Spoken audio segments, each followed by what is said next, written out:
being said, I'm Andrew Johnson. I'm from CU Boulder. I'm a metadata librarian there. I was hired in August, so I'm relatively new to the area library up there. I was hired to do a variety of things, a lot of which have been related to developing services to manage research data at CU campus. This is kind of a new area. It's a new area for a lot of libraries, especially CU. We're just getting into this right now. Kind of in the planning, figuring things out stage. And so I thought I would come down here today and talk about sort of the big picture of research data services, library roles, and how I see these developing on various campuses across the country. So to give a little bit of background about how libraries and universities even started to get into this realm, I'll give you a little timeline of some events from recent history. So I think this all really started in the late 90s, mid 2000s with the development of more networked approaches to science and also approaches to science that were generating massive amounts of data, the so-called data deluge. So you have these sensors that are capturing a terabyte of data a day or something like that. And so a lot of people in the scientific communities started thinking about things like e-science, which is the term they use in the UK, cyber infrastructure, which is more common in the US, to kind of describe these new approaches to large-scale computational network science. And it got a lot of people thinking about data management. How do we manage all of this data and do so in a way that we can develop these new types of scientific investigations? And by the mid to late 2000s, a lot of people in the library world had seen this as an opportunity for libraries. And so there's a famous quotation from Saeed Chaudhuri at Johns Hopkins who said, "Data sets are the new special collections." So he saw this as something that libraries could start getting involved with, start collecting. And there's also a really excellent article in DLive magazine written by Anna Gold at MIT, where she gives a really great introduction to why libraries need to be involved in this and what the challenges are. It's still a great primer on this topic if people want more background information. But as she said, even at 2007, we were starting to try to figure out what role we were going to play, and I still think we're actually kind of doing that right now. The big turning point in my mind was last year, almost exactly a year ago, when the National Science Foundation came out with a requirement that every new application for a grant had to have a 2-page data management plan. And this plan has to describe things like what types of data are going to be collected, what types of metadata standards, if any, are going to be used, how data is going to be preserved, how you're going to provide access to data. And so every new grant in the past year has had to have one of these. And that really was a wake-up call for a lot of people, scientists, researchers of all stripes, administrators, and librarians, because now we have a major funding agency who's saying this is important, we need to pay attention to this. And a lot of people kind of freaked out because they didn't know how to write a data management plan, which also gave libraries an inroad into this area. A lot of people were looking for some sort of guidance, and in a lot of places, libraries stepped up to fill that gap. So what do we mean by data management in the first place, especially from a sort of a library perspective? In the past, we've really only dealt with research data in the publication phase of the research lifecycle.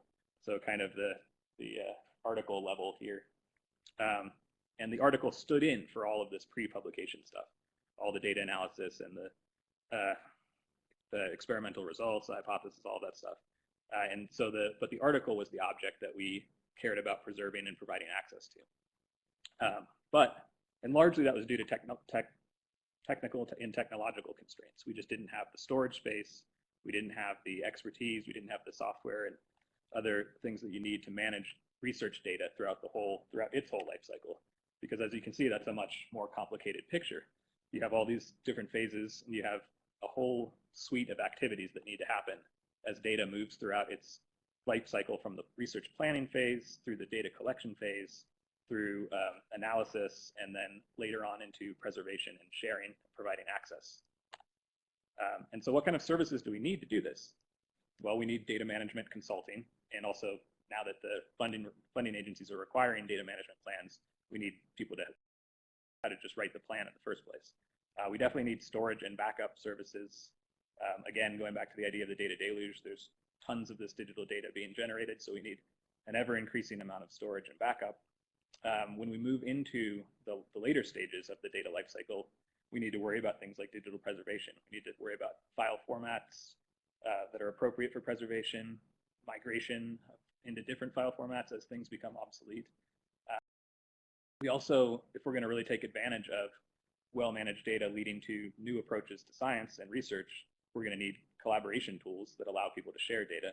And we're going to need an entire new scholarly infrastructure for data sharing, which a lot of people are working on right now. So, and that would obviously include things like how do you properly identify and cite data sets so that people can receive the proper attribution that they deserve for contributing data to the larger community, scientific community. And then lastly, with all this new data, you need analysis and visualization tools. And there's probably a whole other set of services out there that I haven't even thought of or that other people are working on. But there's a lot to be done here, and a lot of people trying to do it, and a lot of different institutions trying to do it. So why are we trying to do this in the first place? Why does the NSF care so much about this? Why are campuses paying so much attention to this? Well, first, strictly from the research point of view, this helps us. It helps researchers replicate and verify results if they can actually get their hands on the raw data in the first place. There's been some very high-profile cases of scientific misconduct, fraud, even cases where there were very significant findings that seemed a little suspicious. And having access to that data, easy access with data that's properly documented so that people can look at it, see what it is, and use it. That helps people to replicate these findings and verify these findings. So it really helps with the scientific process itself. Also, just the fact that data can be shared and reused if it's properly managed, that it saves people from collecting the same data in various places or collecting the same data over and over again. You collect it once. If it's properly documented, properly shared, other people can reuse it. And that goes for in the future as well. So areas, like climate science, where historical data is so important for modeling and things like that. You need to preserve this over really almost an indefinite period. And so properly managing the data from the beginning helps preserve it in the future. And then it makes for a richer scholarly landscape as well. You can have articles linked directly to the underlying data sets, and you can, the face of scholarship changes when you have all those things available and linked properly together. From a researcher's perspective, obviously, they care about it because their funding agencies are telling them to care about it. But also, there are studies that have shown that actually putting your data out there increases the number of citations for your publications, the publications that are published off of these data sets. So you can really increase the visibility of your research.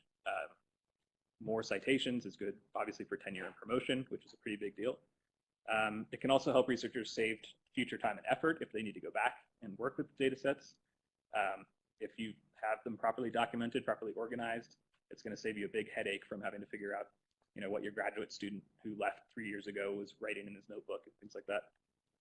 As I mentioned, it also allows people to engage in new forms of research, to combine data from various sources, to do data mining, things like that. And again, going back to the data deluge, there's just tons of this stuff. So managing it becomes all that much more important. From the campus and university perspective, they're really interested in this because we're always looking to get the most value out of our funding dollars. And so if we properly manage data, if we share data, we're producing data sets as research products, not just articles. So you're getting a much more complete picture of where the research money is going. Also, if people start reusing these data sets, that increases the visibility of the institution. And properly managed data can be shared across disciplines. And so we're always hearing administrators talking about collaboration between various departments. Well, if you have the appropriate documentation so that people in one discipline can understand the data from a different discipline, that enables this collaboration. And researchers, for a lot of the more mundane aspects of data management, they would much rather have someone else do it for them. It's a headache, especially when it's being mandated by a funding agency. So if a campus is able to set up a set of services to do this, it's going to make it a more attractive research environment for researchers. And then from one level down, the library perspective, We're really interested in this because it's getting us more involved with researchers, more involved in the research process, and it's a new area where we can demonstrate our value to universities and campuses. And obviously, it's a very changing landscape in the academic library world right now, so it's pretty big to be able to get into a new area and show that libraries can help with this. And we have existing expertise in these areas. We know about digital preservation. We know about providing access to digital materials. We know about metadata, things like that. So it allows us to take our existing expertise and bring it into this new emerging area. And lastly, a lot of people see the role of the library as really helping to curate and manage these data from smaller projects. A lot of the big science, these massively huge grants, they're doing pretty well with the data curation and data management. But as Haydorn said in his 2008 article, 80% of grants actually fall in the so-called long tail of science. So these and data from these grants is not being curated or managed nearly as well as the data from the big science. And he sees the libraries and institutions like libraries as really filling in and saving this data from being lost. So where are we at the moment? Well, after the NSF mandate came out, all of a sudden, all these library websites started popping up. A lot of them looked like subject guides, basically, about data management. So you'd have a section on preservation, a section on metadata, things like that. And they're absolutely great resources, and there are tons of them out there.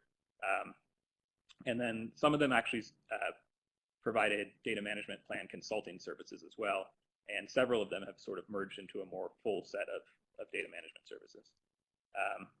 Also, a lot of people started developing tools to address various aspects of this process. So a couple of those are California Digital Library Products, data management plan tool, and the Digital Curation for Excel project. So data management plan tool provides templates for researchers to use to easily make data. There's also Purdue came up with the Data Curation Profiles Toolkit, which helps librarians and other information professionals conduct data interviews, basically, with researchers to determine. So a lot of people are taking discrete parts of this problem and coming up with tools, and there's tons more out there than this. These are just a few examples. And then where I see this all heading, as I mentioned before, is a full suite of research data services at the university or campus level. And there's various models emerging. At some institutions, this is all within the library at the moment. Other institutions, a research computing group or IT is kind of taking the lead.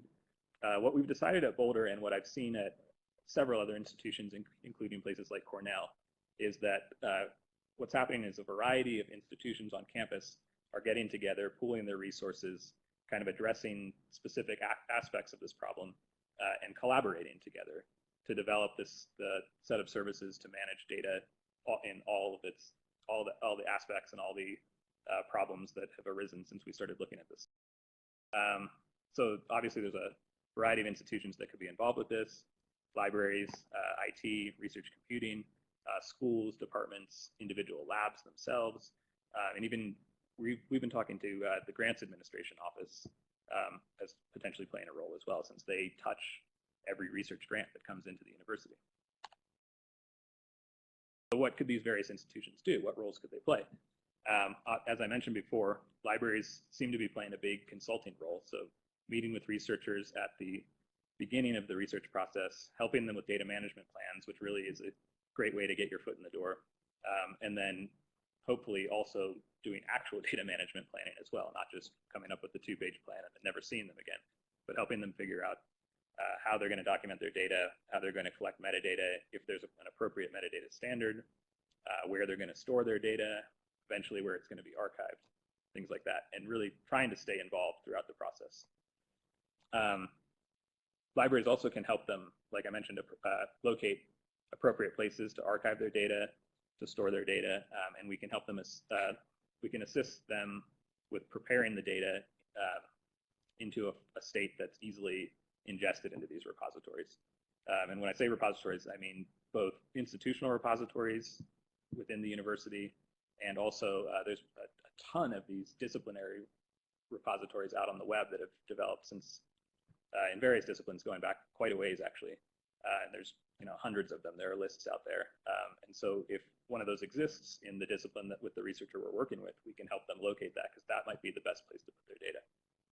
And again, a lot of these require data to be in certain formats. They require there to be metadata in a particular standard, so we can help them that out as well.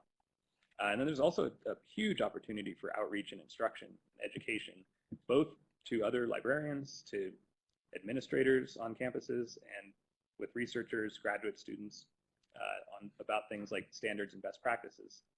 There was just a curriculum circulating this week that came from the University of Massachusetts Medical School on basically a data management curriculum for graduate students and researchers. It was developed by the library there. Really cool stuff. Modular. There's a module on metadata and a module on providing access and sharing data. So there's a big opportunity there. There's a lot of need for clarity and instruction. Research computing and IT might take more of the hardware and systems side of the problem, providing the storage and backup services, providing authentication and access controls if it's data that needs to be controlled in a certain proprietary data, other legality and sensitivity issues there, help with those types of services. And also they might be the ones to support a lot of these collaboration and analysis tools, since a lot of these are open source tools and need. And then grants administration offices, schools, and departments could really kind of be the facilitators in all this, since again, they're sort of a gateway. They touch every single grant, so they could be the ones who could coordinate getting researchers to the services they need. They'd also be the ones to kind of follow up, make sure that researchers are meeting the policy guidelines of their funders, institutional policies on campus, things like that. And then I want to conclude with the punchline, the reason I came down here today. This is a huge emerging area, and there are plenty of opportunities. I just saw a job posting last week from Simon Fraser University for a data curation librarian. The requirements, were basically everything I've talked about today. Knowledge of metadata, knowledge of digital preservation of open source software like Fedora, repository software, knowledge of intellectual property, interestingly enough, because of these issues of proper attribution of who owns data, what data can be shared, when are you allowed to share it, things like that. And again, like I just mentioned, sensitive data, so data with personal information and things like that. And a lot of people going through library school, a lot of librarians have these skills already, so it's just a matter of learning how to apply them into the data management world. Obviously, tech skills are huge here as well, again, which is why I thought this would be a topic for a Tech Bytes talk. If you can program, that's even better. If you're familiar with open source software development or support, that's fantastic. We need a lot of that, and that could help the libraries, fulfill even more roles. They wouldn't have to rely on people in research computing and IT. And then again, kind of going back to this idea of this need for outreach and education, that's equally as important. I think people get bogged down with the tech skills, with knowing XML and metadata and understanding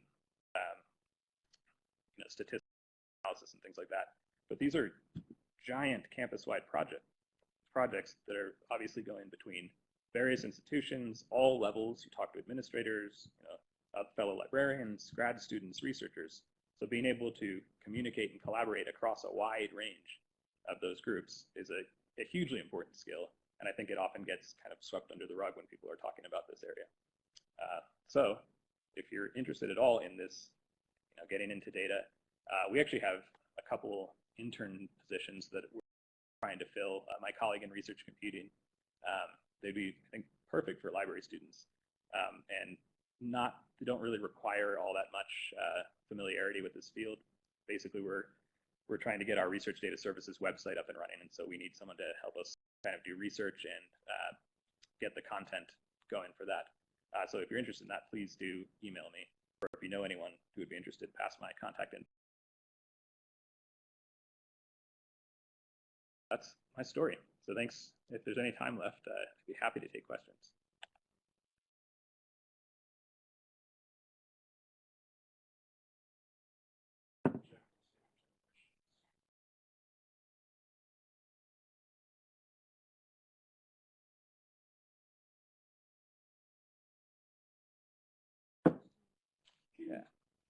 So the first question, do you use DSpace or Fedora as your repository? In your opinion, is open source the best option?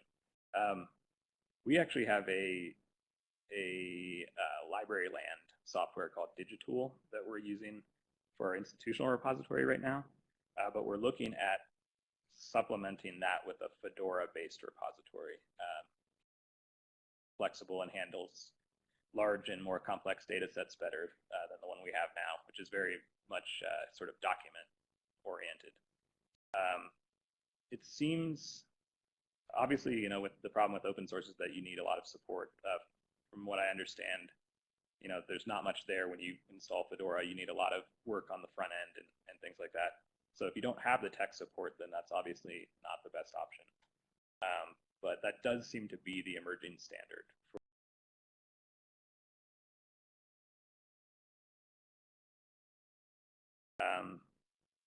The second question is, would you be interested in practicum students for that work? Possibly. Don't let that hold you back. I think right now I don't recall off the top of my head what the salary she was offering was. It was an hourly salary, but maybe that could be turned into practicum hours instead or something like that. So yeah, if you're interested at all, please do get in touch. Third question, what metadata standards are being used for data sets? That's an excellent question. Actually, I have a giant list that I've been compiling of various standards from various disciplines. So one of the issues is that each discipline has its own standard for sort of describing data at the level that's needed to understand it, understand what it is, understand how to use it. But then you also need sort of this higher level metadata, something more similar to Dublin Core or something like that, to aid in the discovery of it. So if it's in a repository, you need at least to have a title, a creator, a date, and things like that. There's an organization called DataCite that's working on coming up with a standard way for citing data, and it's pretty basic stuff. Again, it's the title, creator, date. There's only a handful of required elements, but the big thing that they're doing is they're attaching DOIs to data sets, so that it's kind of the data publication phase, and that way it can be properly identified and cited.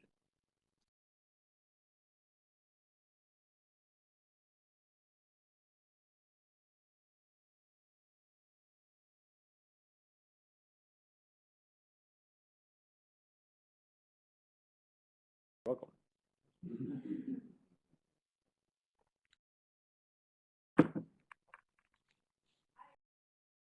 Sure.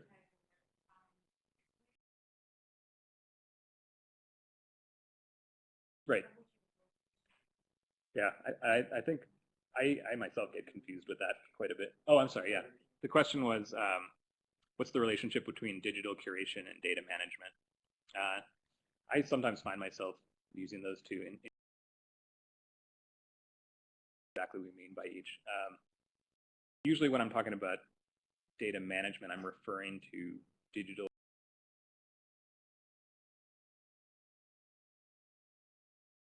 roughly more of the scientific side, whereas I think digital curation encompasses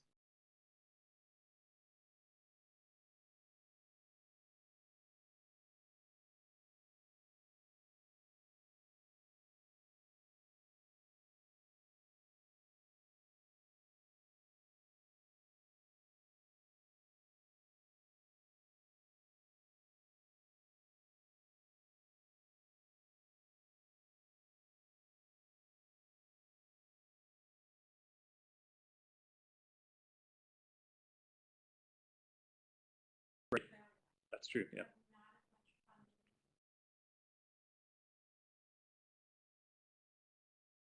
Right. That's absolutely true. They have a much more robust program in both, especially in the UK, but also across Europe and in Australia as well. You're correct.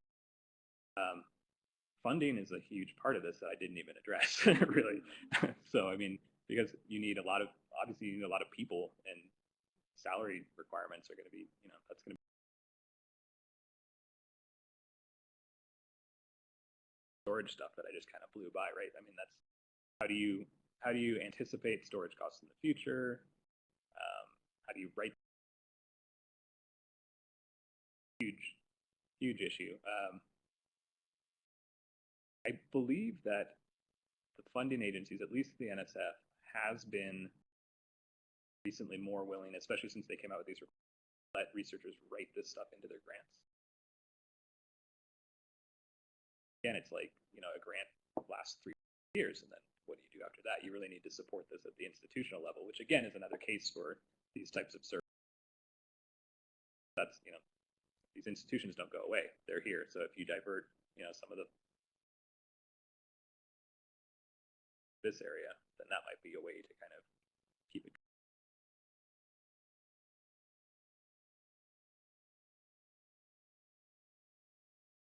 Right.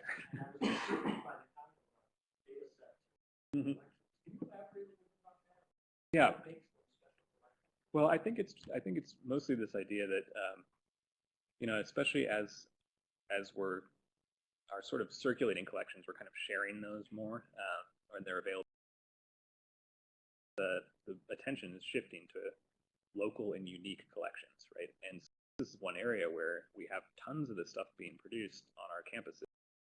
We have all these reasons now that maybe we should be collecting these and preserving these. If we think of them as our new special collections, our new products, that can be like the new focus of our. I think there's a lot of collection development that needs to go on here as well. A lot of, we can't keep it, even if storage becomes immensely cheap, we still can't keep everything. So we have to apply some of our expertise in being able to what to acquire, what to keep, for how long. And obviously that requires a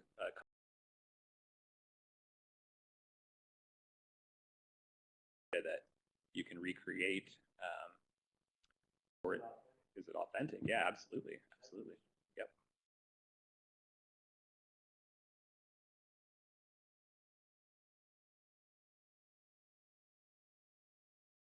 Really good question. Yeah. No, and that's a big reason I think that they hired me too, was to kind of, because I used to work in a biophotonics laboratory, and so I was sort of an embedded librarian in there, helping them figure. Because I the majority of it falls on the researcher to know their data. They know they're the ones. Oftentimes, the best place to capture the metadata is while the data is librarian sitting in your lab, that it's gonna have to fall on the researcher. So the challenge then is to come up with ways to automate these workflows to make it to put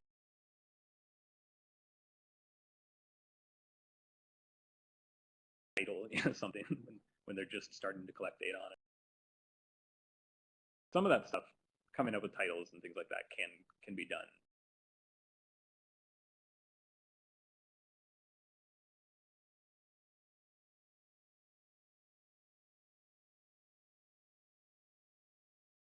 Some of that, but as far as the things like collecting instrument readings and settings and things like that, I mean, that.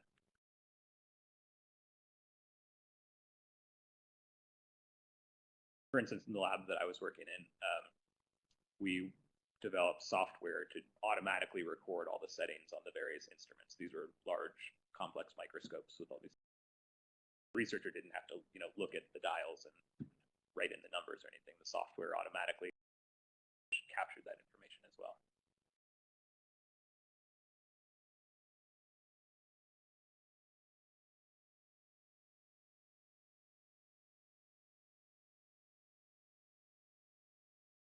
All right. Well, you're all welcome to email me later.